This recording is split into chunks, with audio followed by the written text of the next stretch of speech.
আজ সন্ধেবেলা একটু চাউমিন খেতে ইচ্ছা হলো, ভাবলাম মা যেভাবে বানায় সেভাবে বানায়। আসলে মাকে দেখতাম চাউমিনটা সিদ্ধ করতো না, জলে ভিজিয়ে রাখতো।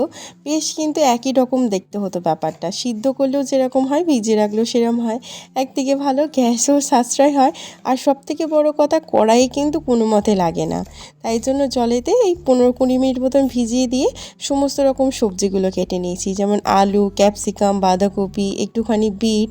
তবে গাজরটা ছিল না, তাই আর দিতে পারিনি। আপনাদের কাছে যদি থাকে আপনারা গাজরটাও দেবেন। এবার একটুখানি রিফাইন তেল আর একটু সর্ষের তেল মিক্স করে দিচ্ছি। মাকে দেখতাম একটু রিফাইন তেল আর একটু সর্ষের তেল দিত, বেশ কিন্তু ব্যাপারটা ভালো জমে।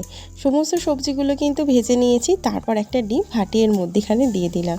এবার খুব ভালো করে মিক্স করে নিয়ে এই ভিজিয়ে রাখা চাউমিনটা দিয়ে হালকা হাতে মিক্স করে নেবো। আর হ্যাঁ, পরিমাণ মতন অবশ্যই নুন দিয়েছি। ব্যাস, তাহলেই তৈরি হয়ে গেল মা যেভাবে চাউমিন বানায় সেই রকম, আর খেতে তো অপূর্ব। এটা আমার ভীষণ প্রিয়।